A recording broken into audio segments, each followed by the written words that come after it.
Well, good morning, and this is day one of my 31-day challenge.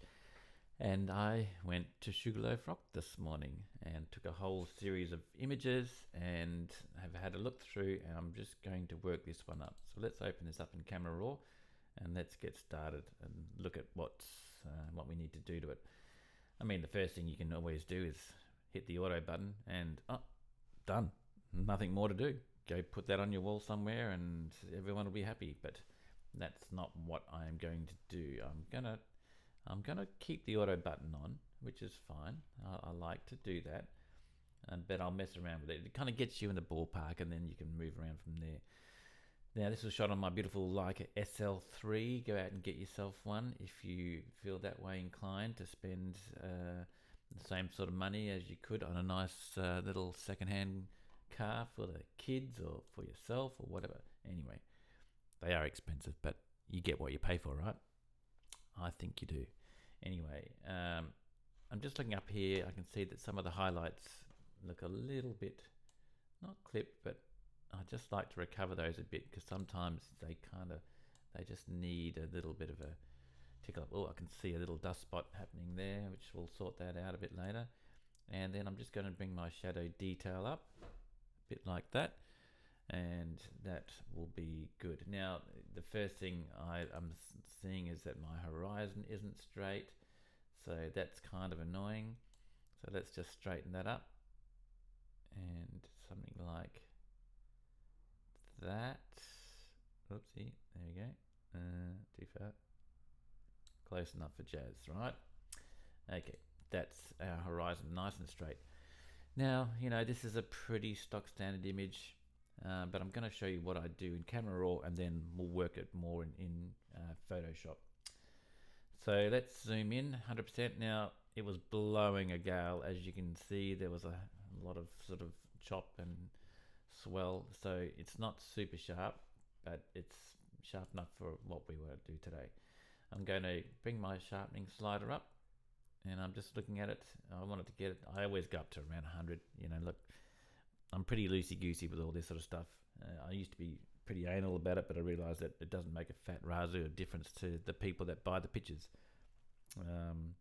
Well, maybe if they're photographers, but the general public are just looking for a mood and a feeling, less interested in sharpness and quality, which is kind of refreshing. Anyway, I'll hold down the Option key, click on the masking, and we'll just bring the masking along like this, and we want the sky to go black, rough, mostly black, and that means that the sharpening will just be applied to the areas that it needs to be applied to.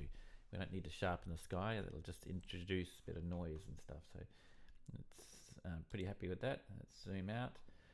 I mean, the other thing you can do is you can run the denoise on it, and that would make I do that quite often if I think I need it. Now, this was shot at ISO 50 on my 14-24mm lens, which is my new favorite. I do love it, and they're shot at 14mm. I've never actually photographed Sugarloaf Rock at 14mm. Now, looking here at these little highlights, if I hover the mouse over there, you can see that I haven't blown it out. There's still information over here. Look up here and you'll see the RGB values. So I've still got detail there, even though on my screen it looks a little bit hot. That's okay, that'll be fine.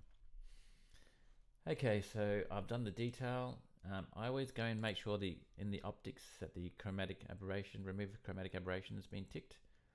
I don't worry about using these profile corrections because I don't have any for my Leica. And this is maybe if anyone can help me or knows, if you go into the make and you go to Leica and you go to Leica S, the lenses that they have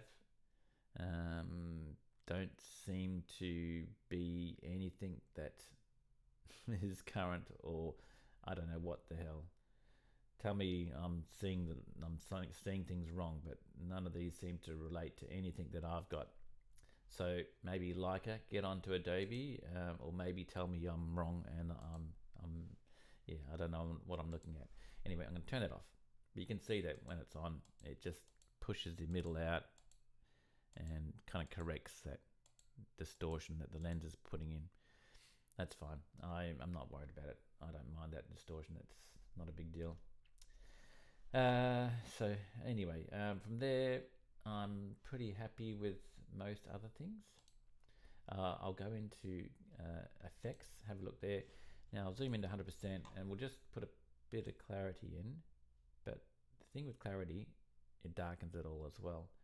So I like to just put a little bit, not too much.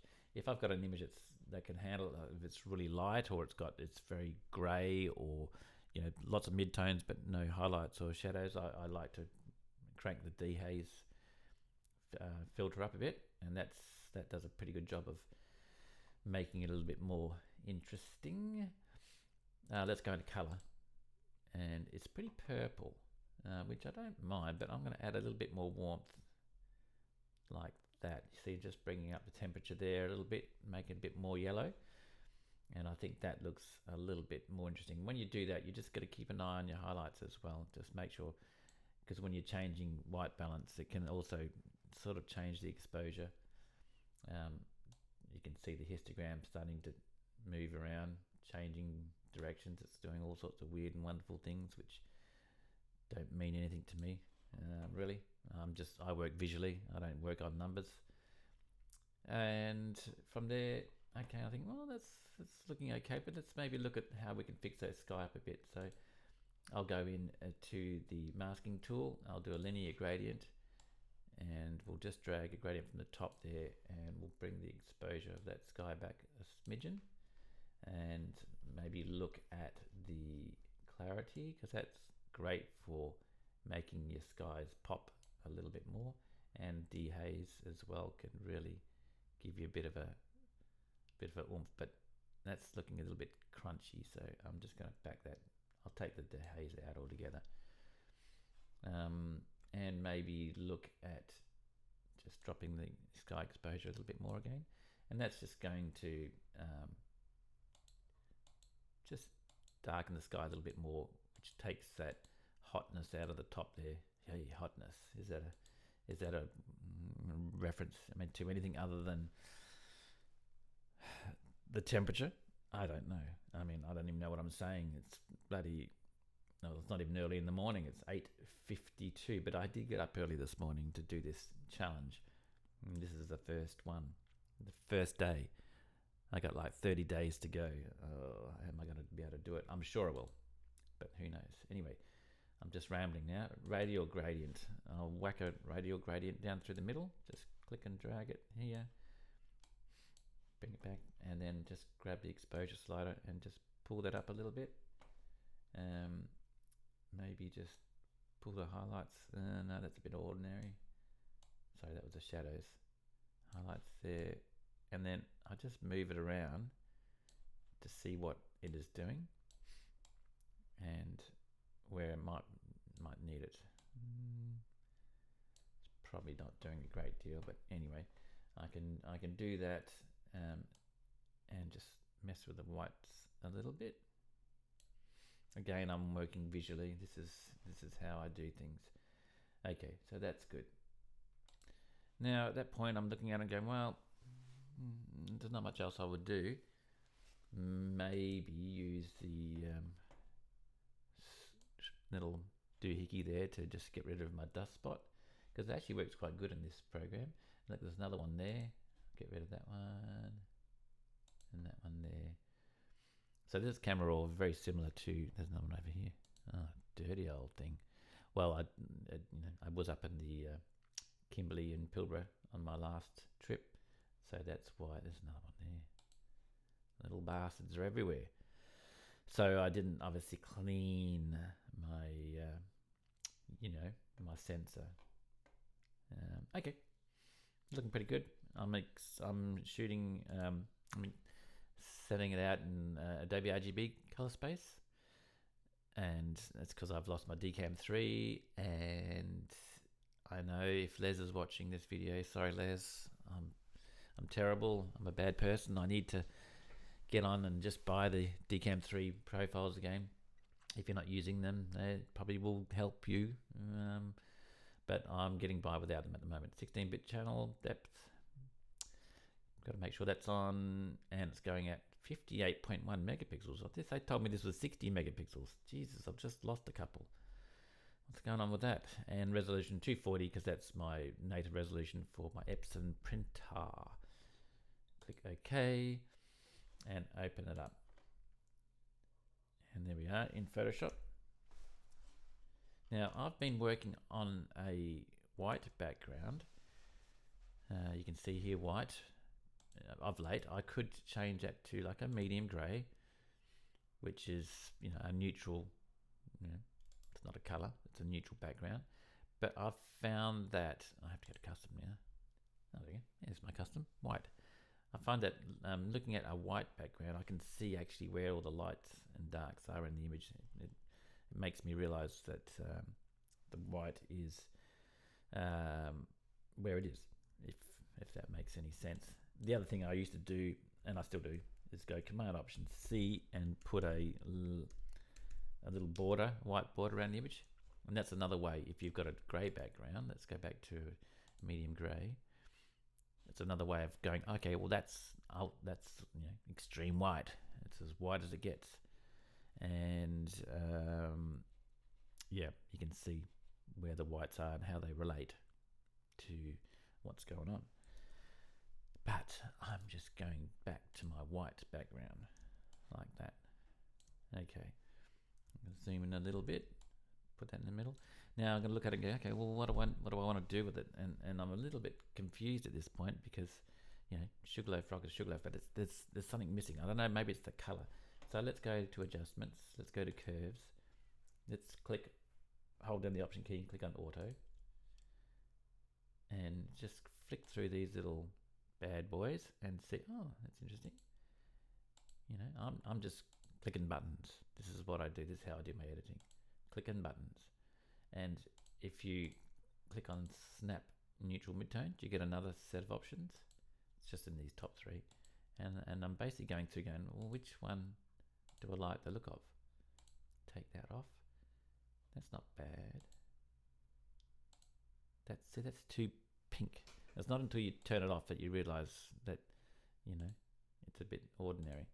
So I kind of like that one, but then I like something in between that one and the other one. So let's click OK.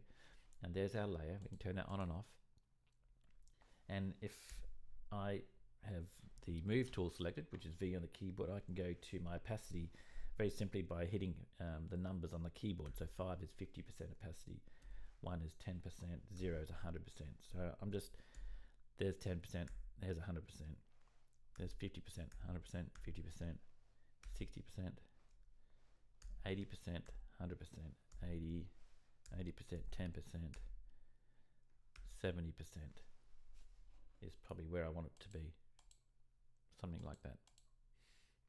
Does that make sense? Okay, so I'm happy with that. Let's flatten that, Command Shift E. I'm thinking that might be a better color, and I'm still looking at it going, these are the color of the rocks, but they're not brilliant. So then I start thinking, okay, well, what do I want to do? Let's go to my adjustments. Let's go to selective color. Let's look at our reds and start pulling. Oh, hello. Oh, that's looking nicer. It's got a bit more color. Bit of red, so take the cyan out. Bit of yellow in. Now you're talking. That's what's happening with the magenta. Oh, it's starting to look a little bit jaundiced. Got a liver problem there. Let's do that. And all of a sudden, that's looking a little bit nicer. But the clouds starting to get a bit posterized. So just a quick brush, B for brush, black as my foreground color, a bigger fat brush, 100% opacity, 0 on the keyboard, and just rub some of that out there. Just I'm just giving a loosey-goosey, hit the backspace key just to see where you've missed. There's a little bit there I've missed. Don't know why Photoshop, why does it do that? You got to hit X, you hit the mask and it does the reverse. So then you go to brush on it again. Sometimes it doesn't. So I've never worked out what that is all about, but Photoshop, maybe you can tell me. Okay, so there's a little bit warmer through there. Still looks a bit shit, but anyway. This is a free tutorial. You're not getting anything for, you're not paying any money for listening to me ramble. Poor you. Okay, now let's look at another adjustment layer. No, let's go look at levels, see where we're at. You can see there, hold down the option key, we can bring that up. We know where, look at that. Yay. Dun, dun, dun, dun, dun, dun, dun. Anyway, I had a coffee this morning. Maybe it was stronger than I realize. Okay, I'm just looking at the cloud. I don't think we could. Let's fake a bit of a bit more sunlight hitting the top of Sugarloaf Rock. But before we do that, let's just get rid of that sucker. Let's go down that background layer. Hit W for wand. Let's zoom in a little bit, and let's just select the rock. I missed a bit. Do you know I saw someone climb this once when I was doing a workshop with Nick Rains, and they were drunk and they came down and climbed up on this rock, went up this front face. We thought they were going to die, and they went. It was a bloke, of course, and he went around this corner and disappeared, and then eventually came back, and I photographed him right there, and he was tiny. He was about that big, so it made you realize how big the Sugarloaf Rock actually is. We'll zoom in a little bit, make sure that we're getting a better little fit, and I'm just running the brush over there just to pick up a few of those areas, because it'll be pretty telltale if I do something a little bit radical. Excuse me, sorry, I've had a bit of a cold in the last couple of days, so I feel like a little bit like crap. And this morning it was actually hard out there doing this, walking around Sugarloaf. I did it because it was the easiest first day for my challenge. I probably should have gone a little bit, I mean, if it's a challenge, right? Shooting Sugarloaf is not a challenge. It's like, there's the rock, there's the best location. Everyone's shot it a million times, and look, I've just pretty much done the same thing that everyone else has done. But day one, come on, give me a break. I haven't been up this early for ages. Been in the habit of sort of sleeping in, and but at my age, I can do whatever I want. Okay, let's just pick that up a little bit better there. Stuff it, whatevs. Hit the option key if you want to reverse it and just take a bit away. Okay, but I'm only worried about the top really, so I'm just wasting time right now, wasting your time. So that's my little selection. I'm going to go up and go select, save selection, and I'm going to call it rock, the rock. Okay. Command D to deselect it. What's that blue line that's just appeared? That's Photoshop and their new fancy stupid way of doing things. Okay. I'm going to do another levels adjustment layer, and I'm going to bring this up. I'm looking at the rock, at the top of the rock, going, okay, that kind of looks a little bit more like there's a bit of sunshine on there. It's just destroying everything else, but that's okay. We're going to invert that. Command I. Going to go back to select, and we're going to go load selection. I'm going to select the rock. Click OK. There's our selection. We're hidden behind a mask here, right? B for brush. We all know the word. B for brush. 30% opacity. X on the keyboard to change it to white. And oh my god, there's a beautiful bit of light just hitting the top of that rock. Ding it, ding it, ding it. I don't get too close to the edges just in case I blow it. In case I kind of have done a really bad mask, which it is probably a really bad mask. Command D to deselect, and now we zoom out. No way. What? We've got the sun hitting the rock. Yay! That looks pretty cool. How bad's my edge? Probably shock it. Ooh, there's a few issues there. Hang on, let's look at it. You know what? Up here in Photoshop, what I found, if I'm making a print, instead of looking at it 100% or 66%, I look at the actual size. Is that the actual size? View, actual size. Well, there you go. So that should be, if I go to my rulers, Command R, that's supposed to be a centimetre. I guess that's a centimetre. I haven't got my ruler with me, but yeah, so that's the actual, what you will see if you made a print right now without blowing it up and all that sort of caper. So if I turn that on and off, you can see my edge isn't too bad. There's probably a little bit I could fix, but you know, the other thing I can do, which I do sometimes, if you've got like an edge and you think you might get a bit of a halo around it, make a big fat brush, go to 10% opacity and just give it a bit of a overall couple of passes like that, and it can actually hide a few of the indiscretions. There's my mask, you can see, and that's by holding down the Option or Alt key and clicking on the mask itself, and there you go.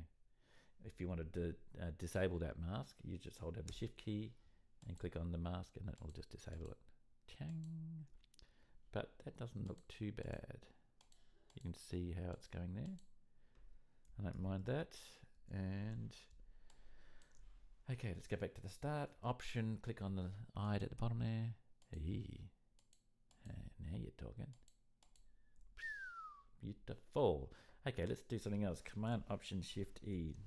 Stamps a visible copy on top. Go up to Image, Apply Image. Change the channel to red. This is my old classic doohickey that I like using, and then click OK. There we have this really grungy dark layer. Add a layer mask, and then B for brush. Black is our foreground color, 30% opacity, and start brushing back the light.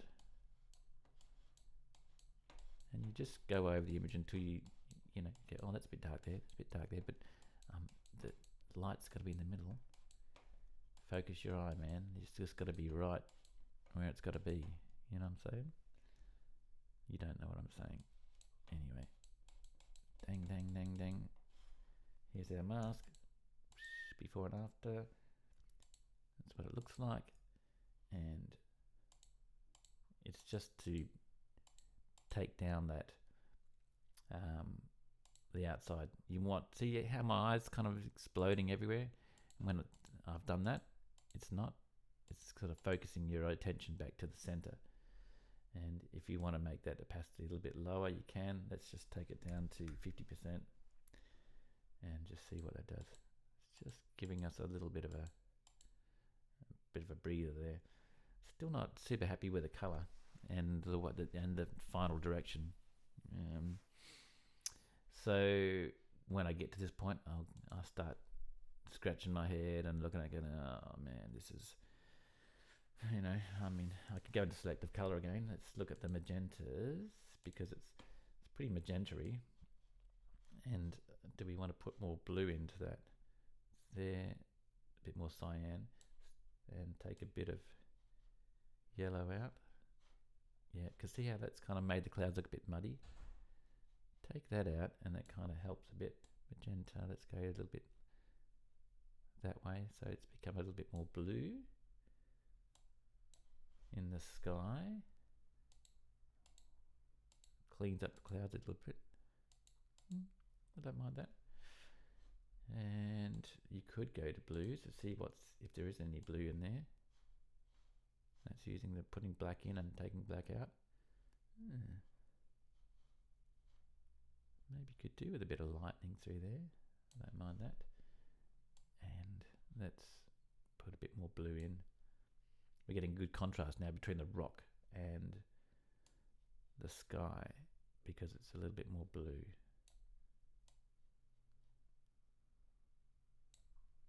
So let's have a look at that. Okay, I kind of like that. I think that's okay. You can leave a comment below, but I'll only listen to you if you agree with me. It's a little bit too much, so let's again V, make sure you move tools selected, use your numbers on the keyboard down to 50%, and that's just subtle, small steps. One small step for me, a couple of small steps for you guys. Okay, option click. You can see now where the light's been directed. Your eye is going to the center. Still not happy with the color adjustments. So this is my go-to color lookup tables. And let's load some LUTs. Okay, I made some LUTs too. One of them here is called Brown Town. What's that doing? Ooh, all of a sudden it takes the cheeriness out. I'm not a real cheery person. Those that know me know that, no, I'm pretty cheery. I'm a happy guy. But I kind of like that. It's a bit more, that's kind of like, hey, and this is like, hey. Brown Town. The other one, my favorite, is Teal and Orange. And that's kind of gets rid of that purple even more. Maybe that's what I want. Other things that I do look at which are interesting is Indian Summer Masked, too blue, and Indian Summer, which is too red. If you really want to get some reds, that's kind of cool. But I do like what it's done to the sky. So you know what? Why don't we do this? Hit V on the keyboard and then go 10%, 50%, 30%, 100%, 50%, 70%, 30%, 50%. Hey, I like that. Even though the rock's gone pretty red. I mean, we could probably just pull that back a bit. But I kind of like the effect, especially getting rid of that purple. Well, what we could do then, we can go back and do another. What am I looking for? Selective color. Go back to the reds and just put a bit of cyan and a bit of yellow back in there. So a bit more yellow. Still kind of nice, isn't it? Back to the start. Terrible. Okay, yeah, that's good. Terrible, good, good, terrible, terrible, good, bad, better. Command Option C. Let's put a little border around it. Like that. Hit F on the keyboard. There's a nice black. Command R to get rid of the rulers. Photoshop has these little boxes. You can see which mask you've got, which layer you're on, which is kind of annoying. That's looking not too bad. Let's have a look at this. Let's go back a bit. Let's do it. I like to look at as if it's got a mount on it, or it's going to be framed. The whiteboard is good for that. That's looking pretty alright. I don't mind that. So let's get rid of that border. I have to go back in the history. There we go. I'm thinking that could just about be a wrap. Just for, I mean, I might go in and, well, actually I would go in. I would probably start lightening some of these rocks, giving them a bit more dimension. Let's just have a quick look at that. Okay, all right. If you really want to bloody make my life difficult, this is supposed to be easy, right? I haven't even saved this, so let's flatten it. You know what? I'm so confident I'm going to flatten this and I'm going to save it. I'm going to save it as, and this is the way I save things. Very scientific method. SR Sugarloaf Rock 05002, and it was shot on a Leica, and it's actually, I'm going to save it as a TIFF, and I'm going to put it in my Lacy drive, and I'm going to click save, and I'm going to click OK, and that's going to be good. Now, I've been looking at this stupid sign here, and that's got to go. So J on the keyboard, which is your stamp tool thingo, and just get rid of that.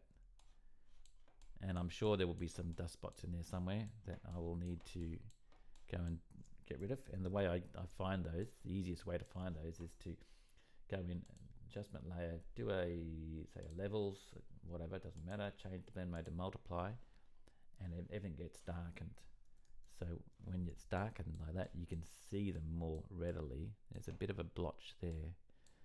So you click on the background layer, J for your spot healing tool, and then just give it a bit of a tickle there.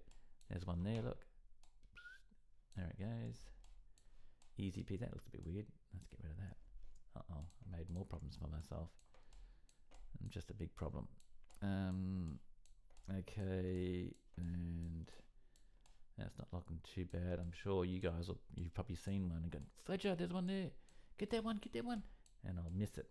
And then you'll go, oh, what an idiot. And then you go back to that layer and just delete it. And then that's done. Command S to save it again. Okay, it's looking all right.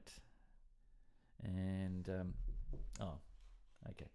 So what we do is you hold in the Option key, click on add a new blank layer, change the blend mode to soft light, and all of a sudden it'll come up with this option, fill with soft light neutral color, 50% gray, click OK. And then you can go in with your super duper brush.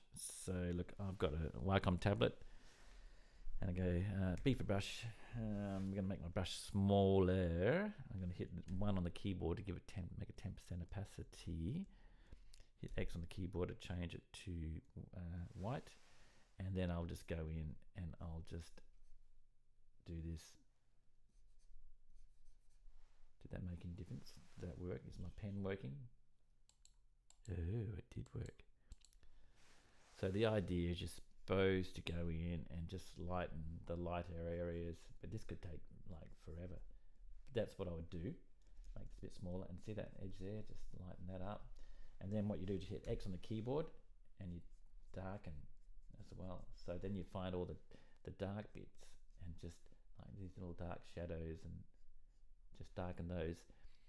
And you know, it will, if you have all day, which I don't because I want to watch TV and fart around and do cool things, you could sit there and just go nuts. And if I turn it on and off, look at that rock. All of a sudden it's not just a rock, it's alive. See? And then if you did that to every rock, it'd be a bit strange, but it would be super cool. See? And you know, this is how you make your images look nicer, just by darken that side, lighten that side, and all of a sudden they will poke out. Ding! But I'm not doing that right now because I can't be bothered. But I will eventually. I'll save that because that's a nice little layer to have. And that is how we do that. Hope you enjoyed this day 1 of my 31-day challenge. Do you think I've got 30 more videos in me? We shall see. Goodbye, everybody. Oh, I hit the wrong button again. It's Command Shift 2, not Command Shift 3. I've just put a bloody, what do you call it, screenshot. Anyway, goodbye.